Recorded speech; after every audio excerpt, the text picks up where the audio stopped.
Allô, je suis en train de préparer ma tête pour commencer à faire de l'évaluation intégrée, là, fait que je suis retournée chercher le petit schéma. Donc, dans le fond, je commencerai avec la compétence 2. La compétence 1, je suivrai l'équipe seulement. Fait que j'irai avec la compétence 2 pour faire de l'évaluation intégrée.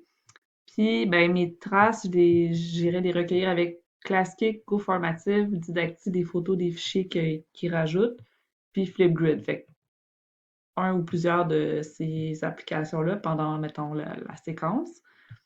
Puis comment je rétroagirais? Ben, dans le fond, tout ça, ça permet de donner de la rétroaction. Fait que j'en donnerai directement dedans. Puis je rajouterais l'extension de Chrome Talk and Comment. Ça permet d'enregistrer un message vocal, puis je peux leur envoyer par Team. Fait que je rajouterais ça dans les possibilités de rétroaction.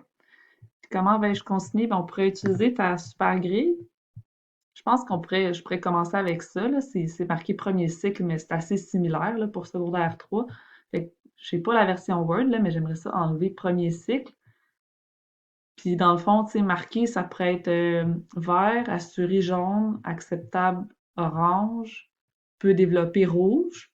Puis là, tu sais, éventuellement, il va falloir transformer ça en note pour mettre ça dans le portail. Alors, je me dis, bon, ici, marqué, je sais pas si c'est pas mon curseur, mais ça pourrait être A, B pour assurer, C acceptable, D peut développer. Je pense que c'était peut-être pour ça que c'était là, ça.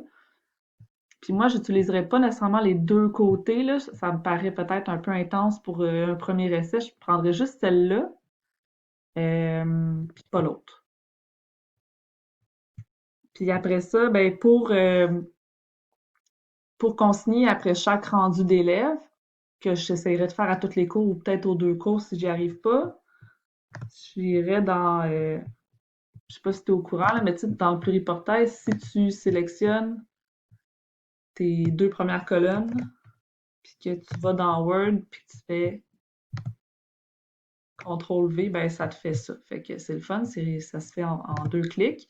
Fait que là, j'écrirais, mettons ici, classique numéro un ou la date. Puis là, j'aurais deux ronds. Tu sais, je me base sur ce que j'ai vu de Marie-Hélène dans la formation, là, aussi. Fait que, tu sais, mettons, la première fois qu'il s'essaye, il y a orange, là. Fait que, tu sais, il serait dans les C. Mais il a décidé de se reprendre. Fait que l'autre cercle, juste à côté, dans la même case, c'est quand l'élève essaye d'améliorer son travail. Puis comme ça, ben, j'avance comme ça. Puis après ça, j'ai juste à rajouter des tableaux en bas ou une autre page. Fait que c'est ça. Je pense que je vais commencer bientôt parce que dans le fond, je me dis que même si je décide de, même si je fais leur examen pour l'étape 1, copier-coller, ben, il n'y a rien qui m'empêche d'être un peu à cheval sur les deux systèmes. Puis moi, ça me permet de commencer à tester comment ça fonctionne. Puis c'est des traces de plus pour mon jugement professionnel que je pourrais tenir compte même si je donne les examens. Alors, j'ai l'intention dès la semaine prochaine de peut-être essayer de faire une ou deux activités comme ça où je vais commencer à mettre les cercles. Puis je voudrais faire imprimer ça.